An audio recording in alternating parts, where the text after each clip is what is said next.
Hoy día tenemos la continuación del tema de ciudadanía y etnicidad. Hemos eh, analizado un conjunto de elementos vinculados a cómo se puede concebir algo que es universal, es decir, ciudadanía, con algo que es más bien particular, es decir, etnicidad.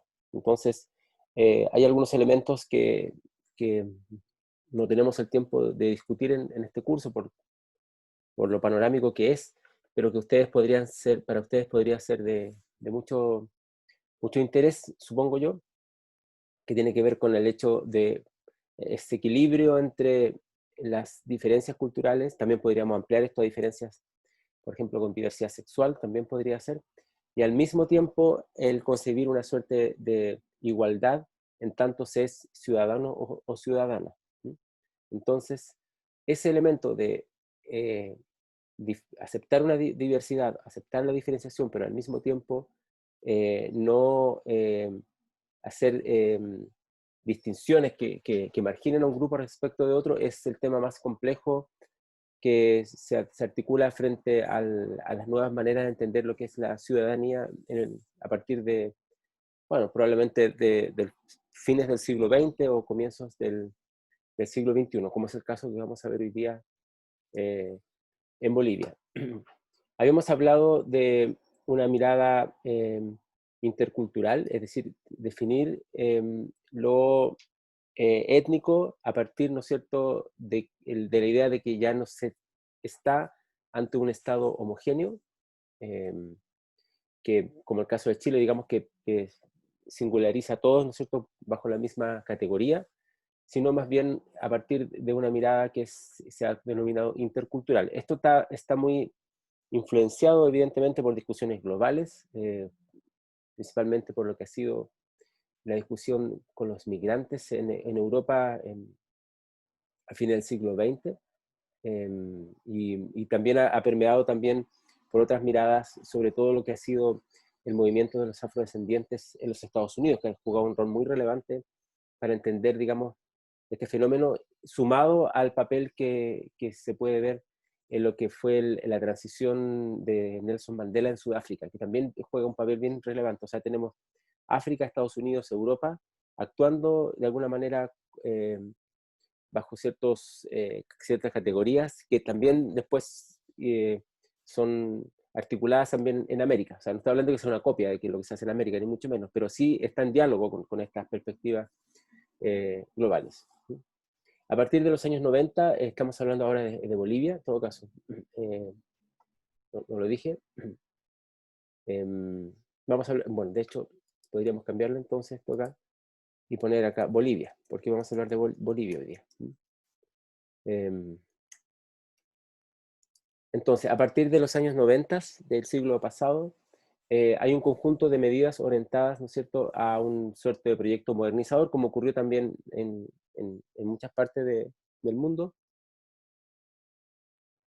y en este caso, ¿no es cierto?, para incluir a la población indígena dentro de un proyecto de modernización.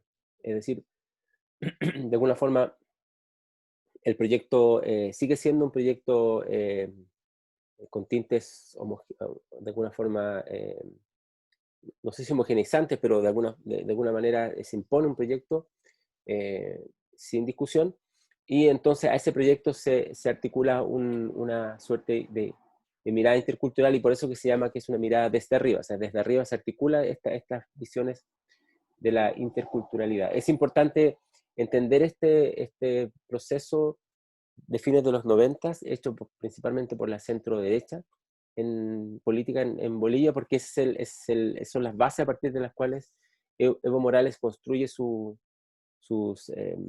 políticas o las transformaciones que efectivamente logró hacer en Bolivia, ¿no es cierto?, posterior a este periodo. Entonces, es importante no tomar a Evo Morales como si hubiese llegado de la nada a cambiar toda Bolivia. Eso nunca ocurre, digamos, y ustedes saben que la mirada sobre los personajes muchas veces tienden a caer en esa caricatura. Entonces, por eso es importante ver esta perspectiva un poquito más amplia a partir del periodo anterior a Morales, que es lo que estamos viendo ahora. ¿Mm? En este punto, ¿no es cierto?, se trataron de canalizar todos los cuestionamientos indígenas a las políticas neoliberales que van a implementar, ¿no es cierto? Las políticas neoliberales, como ustedes sabrán y lo sabemos muy bien en Chile, tienden a favorecer al mercado, tienden a favorecer, ¿no es cierto?, a un Estado que es cada vez más pequeño y por lo mismo, ¿no es cierto?, la posibilidad de, de- de encontrar un apoyo a demandas sociales es bastante compleja, digamos, por no decir casi inexistente. El movimiento nacionalista revolucionario estableció una alianza con sectores intelectuales aymaras y grupos indígenas de las tierras bajas, que es un grupo donde primero se articula este mirada intercultural. Recuerden que Bolivia está dividida, entre otras cosas, geográficamente por las tierras altas, Taurú, Potosí, y las tierras bajas, que son sobre todo en esta región del Beni, donde va a aparecer también gran parte de estos apoyos, digamos, a este movimiento intercultural desde arriba. Em, bien. Entonces, hay una alianza indígena con grupos indígenas, perdón, de estas tierras bajas, que en comparación con los aymaras y los quechuas, quienes constituyen cerca del 25 y 31% respectivamente del total de la población indígena, son una minoría, son cerca del 6%. Entonces, si miramos el mapa nuevamente, vemos que las tierras bajas, a pesar de su extensión, tienen una minoría de población indígena en relación a las tierras altas. Y el acuerdo que se origina para construir esta perspectiva multicultural desde arriba se hace con este sector de las tierras bajas, donde si bien son indígenas, por supuesto, son una minoría respecto del resto de Bolivia. Esta alianza con las minorías indígenas le proporcionó al gobierno una manera legítima para implementar políticas multiculturales. Entonces, es interesante porque la legitimidad no está dada solamente por el modelo, por las intenciones, como pasa un poco acá, digamos, que en Chile, digamos, que se articula un modelo, qué sé yo, sino por la alianza con los propios indígenas, que aunque sea un grupo pequeño, legitima a estas perspectivas desde arriba. Esta alianza y estos cambios que van a ocurrir a partir de los años 90 en Bolivia van a estar basados en el reconocimiento y la provisión de los derechos legales y políticos a minorías étnicas. O sea, tiene una visión muy parecida a la visión eh, europea respecto de las minorías.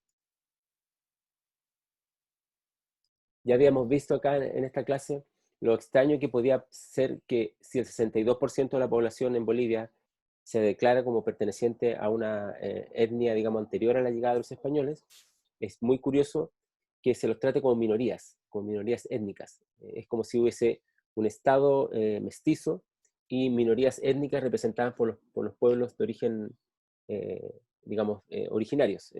Suena igual un poco extraño. Esta noción de minorías étnicas se ha aplicado en Estados Unidos, se aplica hasta hoy día, y se aplica sobre todo con las oleadas migratorias que llegaron a Europa también hasta hoy día. Entonces, es el Estado de arriba que dice, ok, existen otros grupos, son minorías, pero hay que respetarlos y hay que darle derechos y reconocimiento. Es un poco la perspectiva que origina esta noción, como aparece acá, ¿no es cierto?, de interculturalismo desde arriba. Esto evidentemente es bien complejo, ¿no? Digamos, pero es un avance a lo que se tenía anteriormente en Bolivia respecto al reconocimiento a los derechos, sobre todo los derechos legales y políticos de los pueblos indígenas.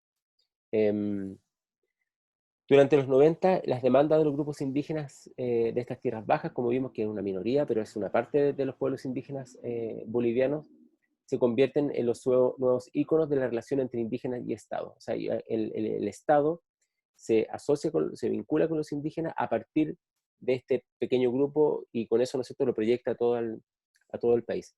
Esto ocurrió principalmente bajo la administración de Sánchez de Lozada Cárdenas, que es el vicepresidente, eh, entre el año 93 y el año 97.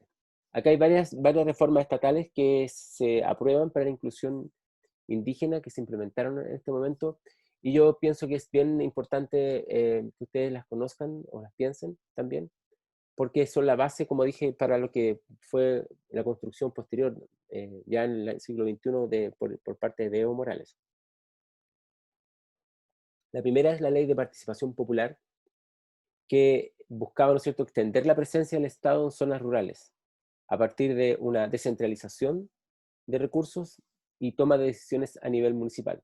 Acá entonces se reconoce en alguna medida el grado, digamos, de autoridad de los indígenas, desde el punto de vista de cómo constituyen su forma de elección tradicional y también formas de participación comunitaria. Este es un punto clave que ustedes comprenderán si lo comparamos con Chile, digamos, hay una gran diferencia.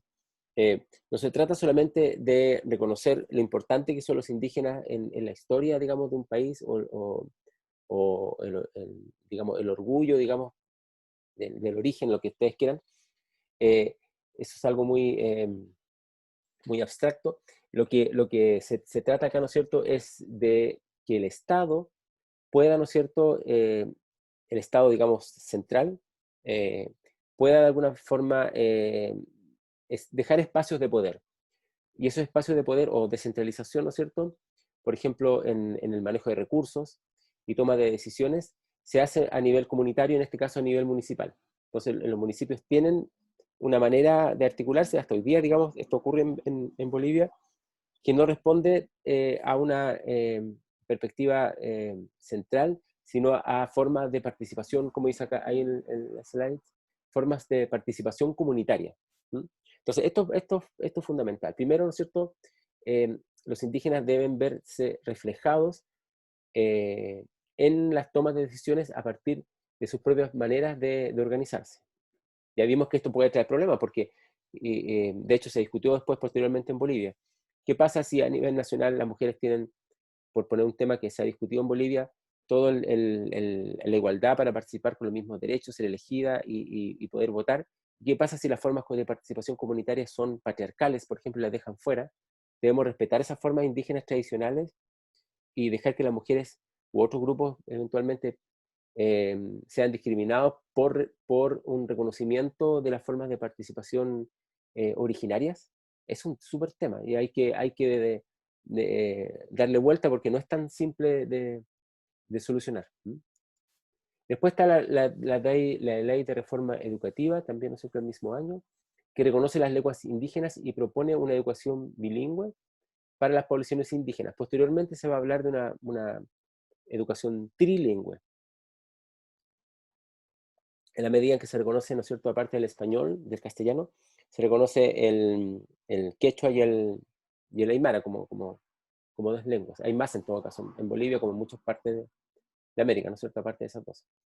Después están dos leyes, que es la ley del Instituto Nacional de Reforma Agraria y la ley forestal, que van a reconocer los derechos diferenciales de acceso a la tierra y a los recursos forestales de los indígenas. Que acá tenemos un problema que yo lo hemos visto para el tema del siglo XIX en este curso de historia, estos cursos de historia de América, que tiene que ver, que lo mencioné en la clase anterior, creo, tiene que ver con el hecho de que cuando se construyen los estados liberales en el siglo XIX, una de las bases, ¿no es cierto?, tiene que ver con la noción de individuo. El individuo es el sujeto, el ciudadano, posteriormente va a ser el elector, posteriormente, ¿no es cierto?, el consumidor. Eh, lo digo todo en masculino porque en esa época las mujeres quedaban excluidas, digamos. Entonces en ese momento se construye esta noción y va a ser muy, muy importante que la propiedad sea una propiedad privada. Por eso es que muchos autores y autoras dicen, ¿no es cierto?, que durante el periodo colonial los pueblos indígenas, como el caso de Bolivia, el caso de Chile u otras partes, eh, tenían derechos muy diferentes a los que tuvieron posteriormente con la creación de los estados nacionales, porque se concebía en la tierra como un bien comunal. Los estados nacionales que logran entrar, no entran muy rápidamente, como ustedes saben, en territorios indígenas, van a como primera medida, a, digamos, asumir que todas las tierras le pertenecen al Estado y por lo tanto se pueden privatizar, cosa que hicieron, y también, ¿no es cierto?, a partir de la llegada de inmigrantes, tanto nacionales como extranjeros, a estos lugares, como fue el caso de Chile en la Araucanía. Entonces, reconocer derechos diferenciales de acceso, que hay derechos comunales a la tierra y a los recursos, por en este caso forestales, es fundamental. Y yo conozco varios trabajos, si a ustedes les interesa se los puedo poner en cursos, la mayoría está en inglés, pero lo pueden leer igual, donde se ha estudiado cómo por ejemplo, las tierras que son administradas comunalmente y los recursos que son administrados, por ejemplo, los recursos forestales, tienden a generar menos daño al medio ambiente.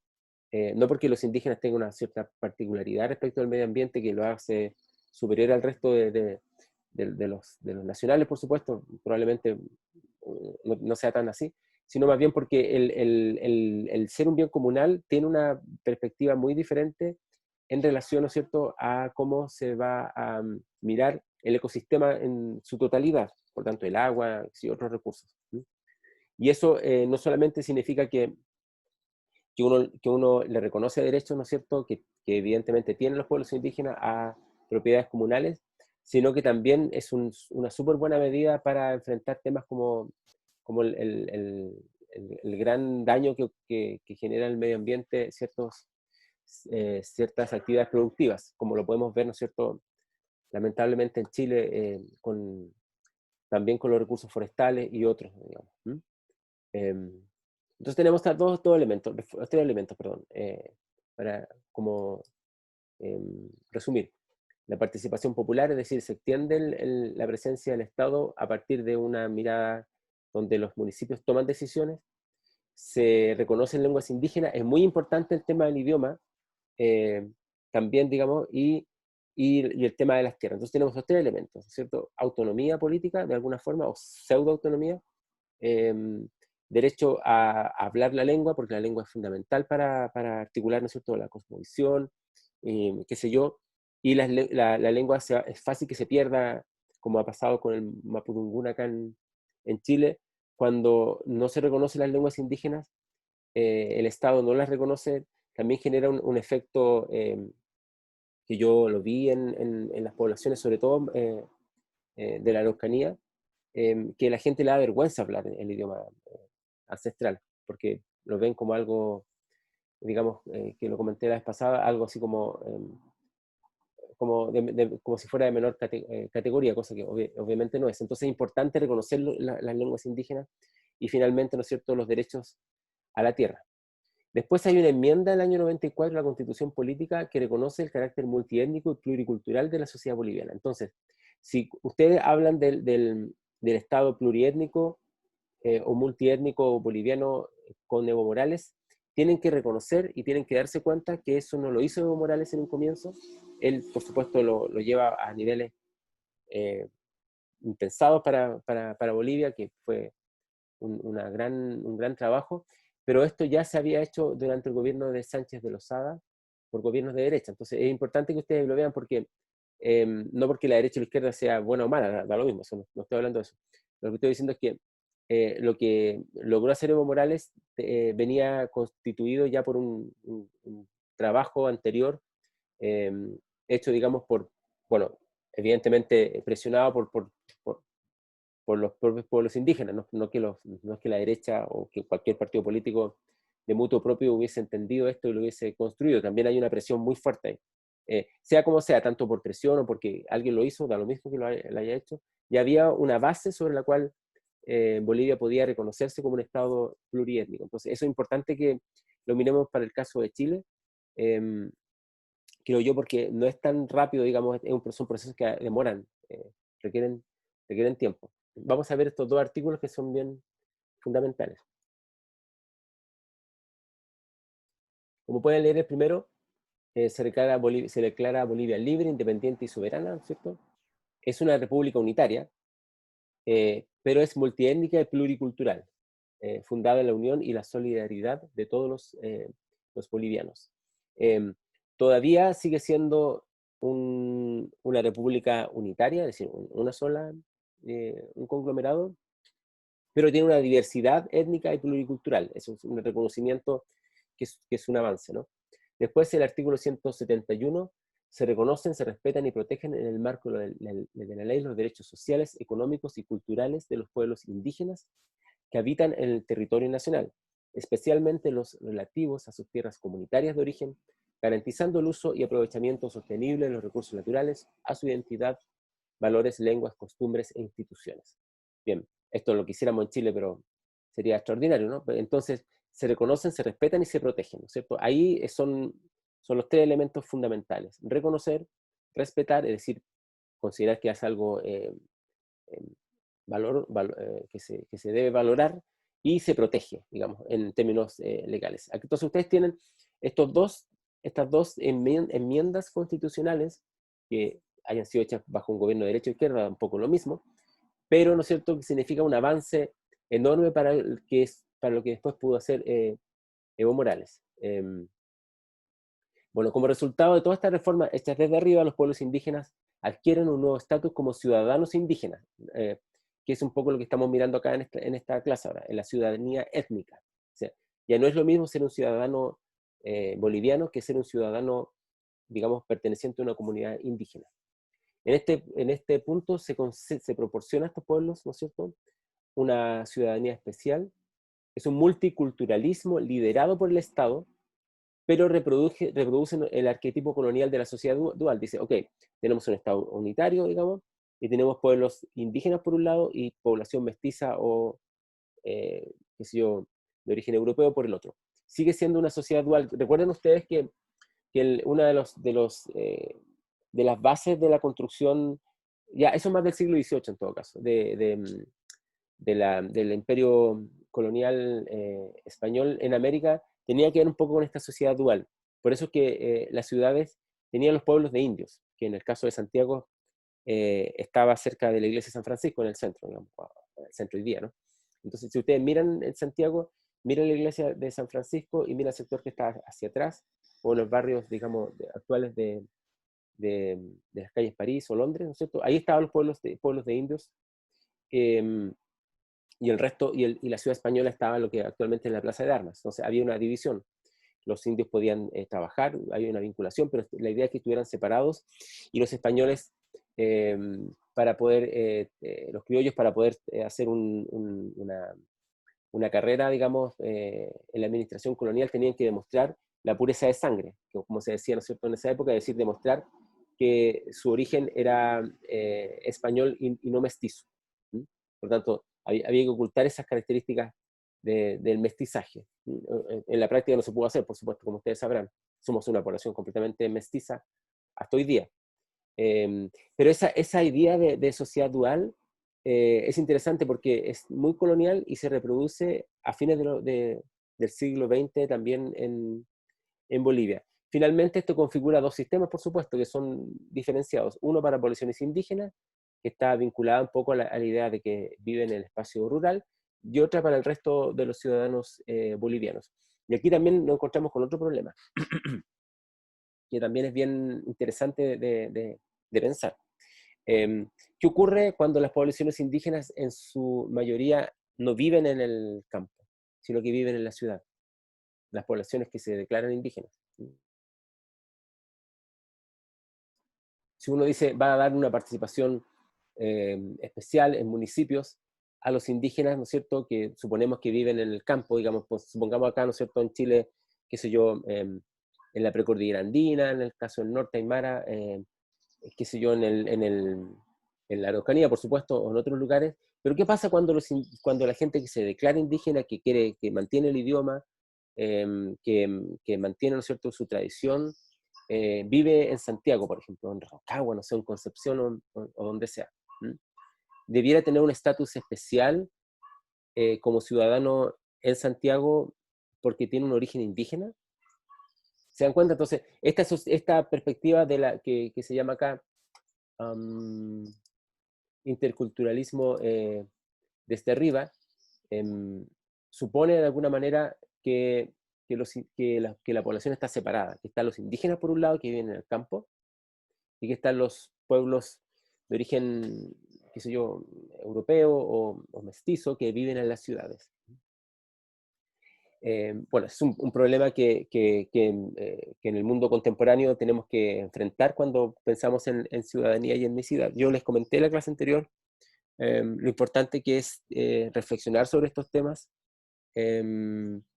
y sobre todo reflexionar qué significa una identidad hoy día y por qué es más interesante hablar de identidades interétnicas o intersociales, donde uno se va moviendo en diferentes espectros. Entonces no es tan fácil estas perspectivas que tratan de separar a unos respecto de otros. Este enfoque es desde arriba hacia abajo también, como aparece en esta explicación, y no brindar los beneficios prometidos a los grupos indígenas, por ejemplo, un poder real para decidir sobre sus propias vidas y sus propios términos. También está esto mediatizado por el hecho de que fue construido con un grupo de indígenas que más bien era minoritario, pero existente y por supuesto que hay que respetar, y no con el resto por ejemplo, población aymara o quechua. Entonces, o de las tierras altas más bien. Entonces también eso fue un problema que se configuró, ¿no es cierto?, en estas reformas liberales de los 90. Bueno, tenemos el interculturalismo desde abajo, que probablemente es lo que ustedes más conocen, que es el trabajo de Evo Morales. Hay un conjunto de conflictos entre 1998 y el 2005, que no vamos a relatar acá, que generan un gran movimiento político y social en Bolivia, donde Evo Morales, ¿no es cierto?, como dirigente eh, de- tanto de origen indígena como dirigente, digamos, vinculado a los cocaleros, digamos, entonces emerge o surge como un líder político en ese momento. No vamos a hablar del proceso, del fenómeno mismo complejo que se vivió entre el 1998 y 2005, porque no alcanzaríamos. Lo importante es que ese año, ¿no es cierto?, la elección es ganada por Morales con un apoyo electoral enorme, ¿no es cierto?, un 54% de los votos, eh, y es elegido elegido presidente, como ustedes saben. A partir de ahí se inicia una reforma constitucional, que es una de las primeras cosas que hace Morales, para hacer un nuevo contrato social que redefina las tradiciones relacionales indígenas-Estado, las tradicionales relaciones, perdón, indígenas-Estado. Entonces, lo primero es eh, generar condiciones jurídicas, en este caso constitucionales, distintas para redefinir el vínculo entre indígenas y el Estado, porque lo que regula, como ustedes sabrán, una constitución es justamente la propia figura del Estado. En el 2006 se inauguró una asamblea constituyente para que elaboraran una nueva constitución. Fue muy largo el periodo de elaboración de la constitución, y, ¿no es cierto?, tuvo muchas dificultades, ¿no es cierto? Son cosas que nosotros vamos a enfrentar ahora probablemente también, respecto de si se aprobaba por 2/3 o no, cada uno de los artículos de la Constitución, si se iba a incluir expertos, son expertos, si iba a tener que ser ratificado por el Congreso o no, o de qué manera iba a ser ratificado. Entonces, aquí siempre las posiciones extremas, tanto los que quieren un cambio mucho más rápido, extrema entre comillas, en todo caso. Me refiero a posiciones un poquito más alejadas, eso quiere decir. Que un cambio mucho más rápido, ¿no es cierto?, que presionan por eso, entonces, de alguna manera, también están generando mucho conflicto. Por otro lado, están las otras posiciones que no quieren cambios y que de alguna manera tienden a coludirse, entre comillas, con los que quieren cambios muy rápido, porque finalmente terminan bloqueando eh, el propio proceso. Afortunadamente eso no ocurrió en Bolivia, y finalmente sí se genera, ¿no es cierto?, una nueva constitución. Eh, Esta constitución reparó la exclusión de la población indígena, en términos, por supuesto, jurídicos, como lo sabrán. Eh, y, ¿no es cierto?, por primera vez, ¿no es cierto?, reconoce la pluralidad de la sociedad boliviana, y no solamente dice es un Estado unitario que tiene, ¿no es cierto?, diferentes grupos étnicos, sino que reconoce que el propio Estado es pluriétnico. La pluralidad es la nueva palabra clave de esta Constitución, y aparece, ¿no es cierto?, en los inicios de la Carta Fundamental, que uno puede leer, y me perdonan, lo voy a citar porque es bien relevante. Dice: en tiempos inmemoriales se erigieron montañas, se desplazaron ríos, se formaron lagos. Nuestra Amazonía, nuestro Chaco, nuestro altiplano y nuestros llanos y valles se cubrieron de verdores y flores. poblamos esta sagrada madre tierra con rostros diferentes y comprendimos desde entonces la pluralidad vigente de todas las cosas y nuestra diversidad como seres y culturas. El pueblo boliviano de composición plural, desde la profundidad de la historia construimos un nuevo Estado.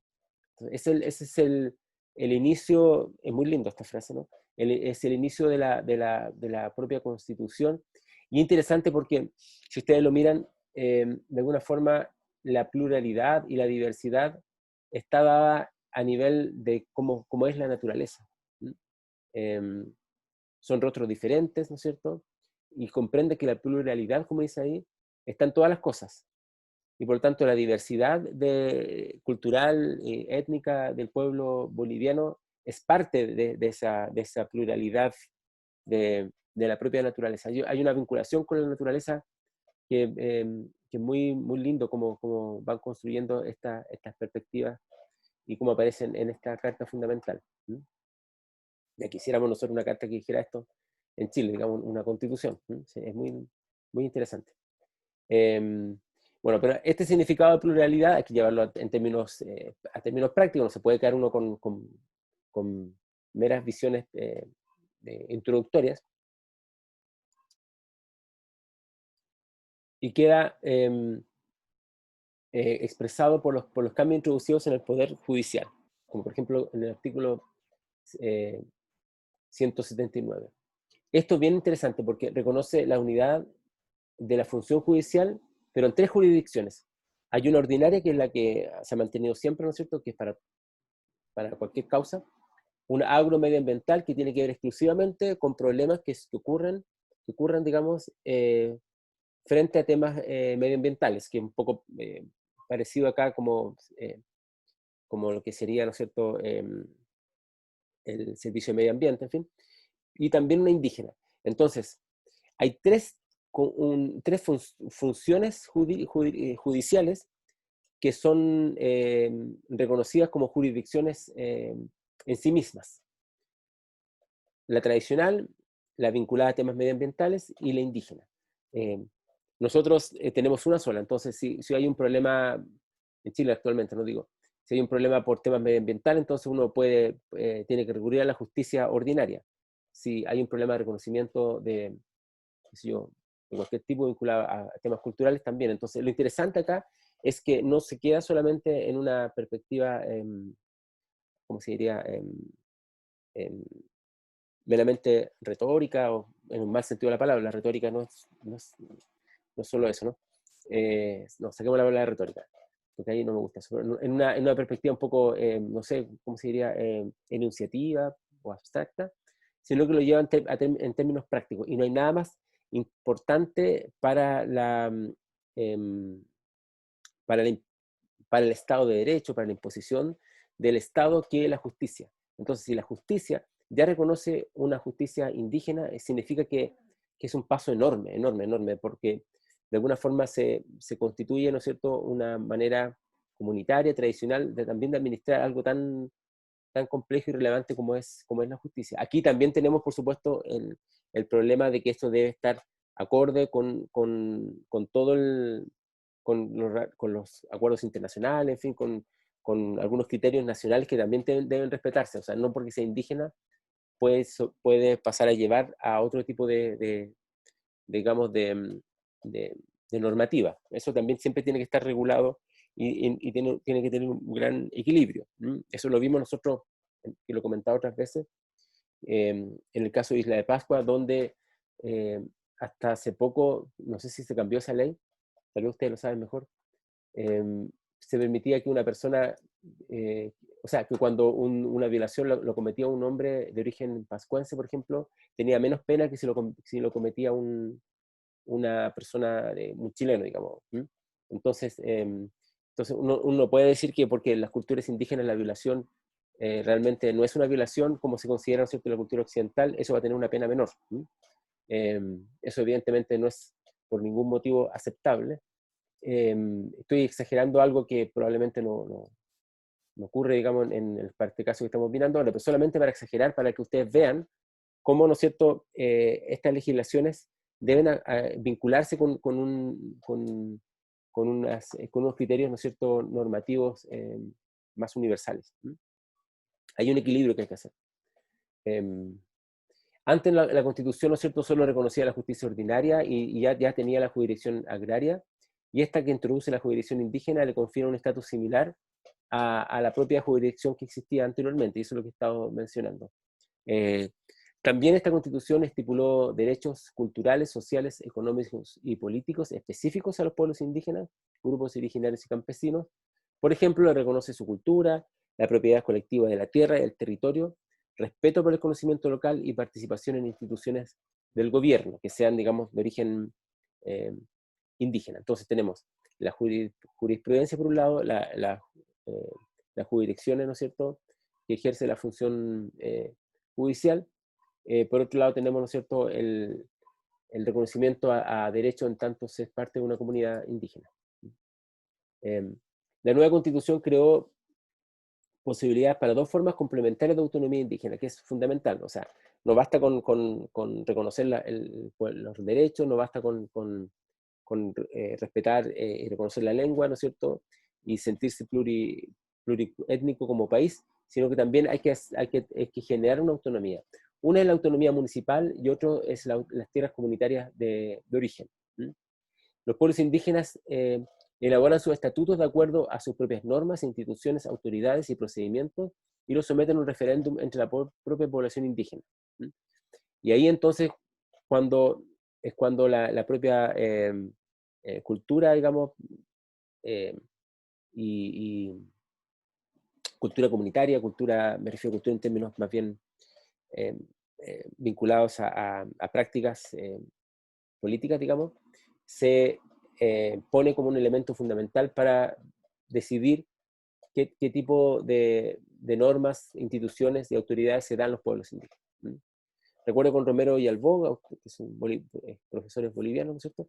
Las autonomías indígenas municipales tienen más posibilidades en la región andina, entre los quechuas e aymaras, ahí donde funciona muy bien, porque hay muchos municipios que funcionan como autonomías indígenas municipales, pero no tanto, ¿no es cierto?, en las zonas bajas, donde hay una población menor indígena, ¿no es cierto?, y ahí sí funciona lo que son las tierras comunitarias de origen, que es también una forma de representación. Entonces ustedes, como indígenas, pueden ser representados por un municipio o por las tierras comunitarias de origen. Ya vimos ya en el mapa, ¿no es cierto?, que el sector de Beni, Cochabamba, Santa Cruz, todo ese sector, ¿no es cierto?, que está puesto acá, tienen menor población indígena, versus el territorio que está acá, ¿no es cierto?, en la frontera con Chile, que tiene, ¿no es cierto?, y con el norte de Argentina, que tiene, ¿no es cierto?, mayor cantidad de población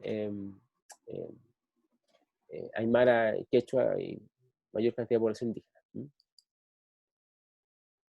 Bien, como parte de los cambios, el nuevo régimen enfatizó la autodeterminación pedagógica, entendiendo por esto la descolonización, una educación orientada a la producción, educación trilingüe y una real democratización de la educación. Entonces, también, aparte de la judicatura, aparte, ¿no es cierto?, de la autonomía política, se hace un cambio en términos de lo que se enseña en los colegios.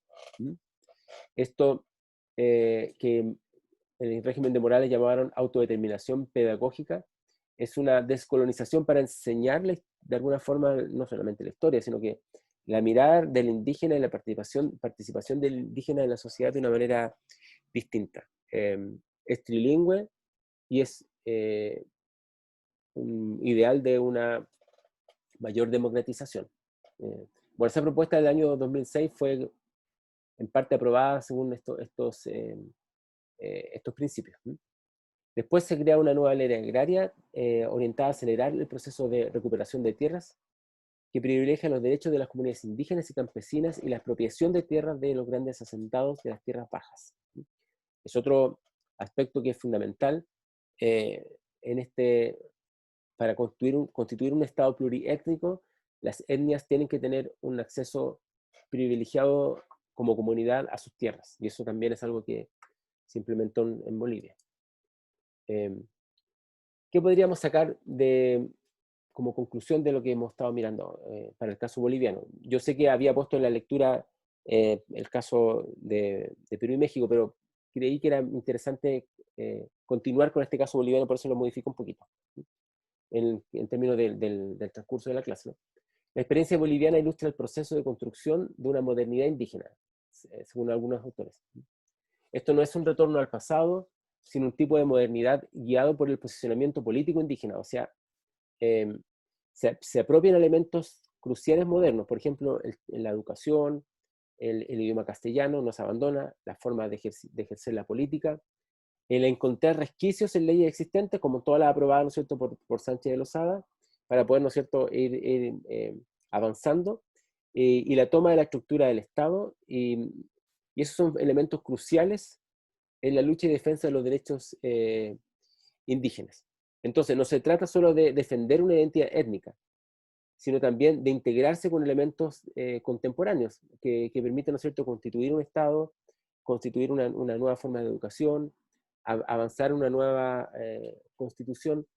Eso significa que, tal cual fue la experiencia, que es bien interesante si ustedes la estudian, la experiencia de Nelson Mandela en Sudáfrica, que tampoco partió con la idea de que hay que reafirmar y defender la identidad étnica, digamos, que representaba Mandela, digamos, en contraposición a la identidad de quienes habían sometido al pueblo africano, digamos, o sudafricano de origen europeo, y salirse un poco de eso, o separarse, sí, porque eso mantiene todavía la sociedad dual, es como desde el otro lado siguiendo esa lógica dual, que, que los indígenas se imponen y dejan fuera de alguna manera o no dialogan con los que no tienen otros orígenes.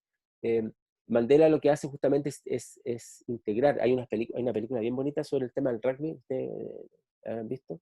De la competición de rugby, donde suena un poco extraño, o superficial, pero queda bastante claro esa idea de si el rugby es importante para los pueblos de origen europeo en Sudáfrica.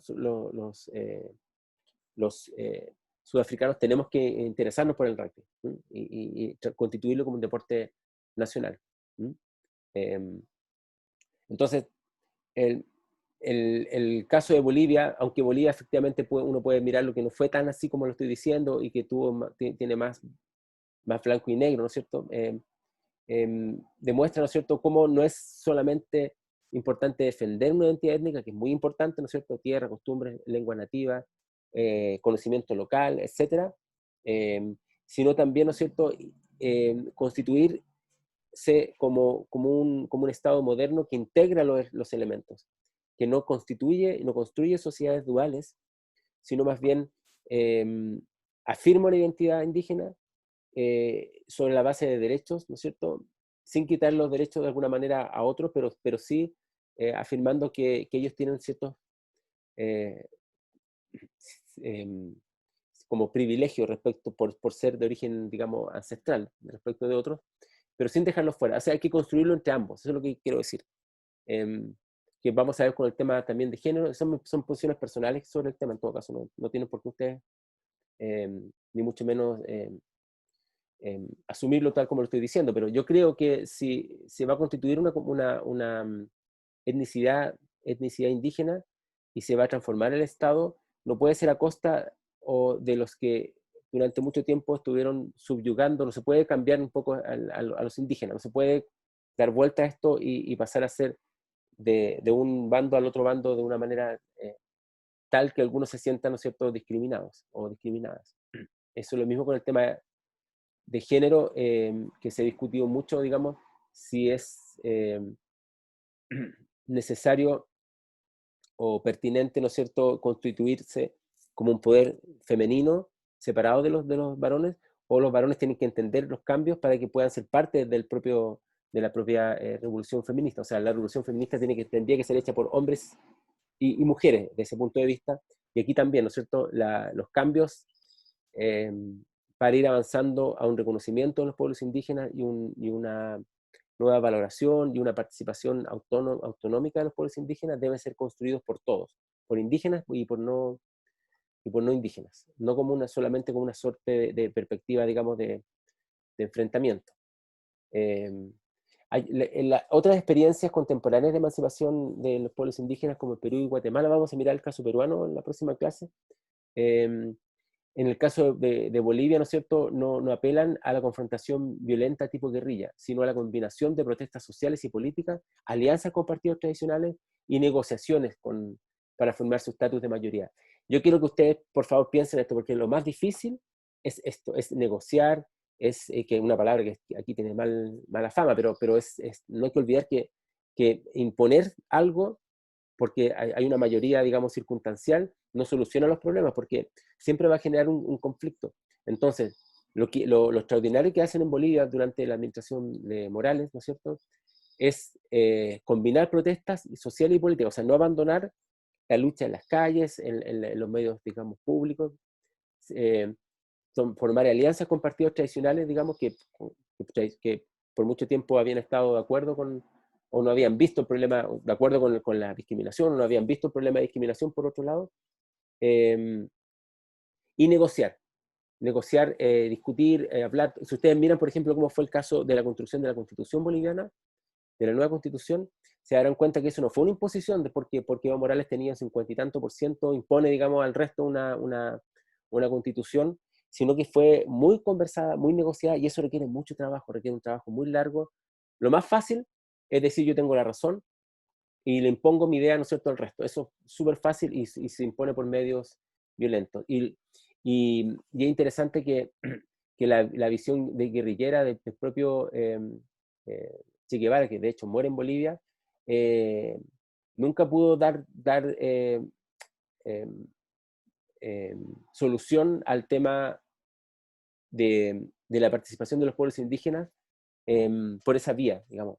Es interesante que cuando muere Fidel Castro en la propia Bolivia y en otras partes, digamos, se le hacen, ¿no es cierto?, muchos homenajes por la importancia que tuvo, y sin embargo la perspectiva guerrillera de la vía violenta para llegar al poder y hacer las transformaciones es una perspectiva que no se impuso después finalmente en América. O sea, eh, Fidel Castro representa justamente esa propia, o Che Guevara, esa propia visión de figuras que son muy digamos, recordadas y de alguna forma homenajeadas, pero cuyo impacto real es bastante, ahora se puede ver, ¿no es cierto?, bastante menor, creo yo. Tal vez no estarán de acuerdo conmigo, pero yo creo que la forma de negociar, de no separarse de aquellos que están en boleto, ustedes no pueden echar a las personas. Nosotros en Chile no podemos, por ejemplo, decir ya aquí las comunas del rechazo las vamos a sacar del país, vamos a hacer solamente un país entre otros o viceversa. Eso tenemos que trabajar en conjunto. Bueno, o sea, esa es mi posición personal, perdón que lo diga de esta manera tan,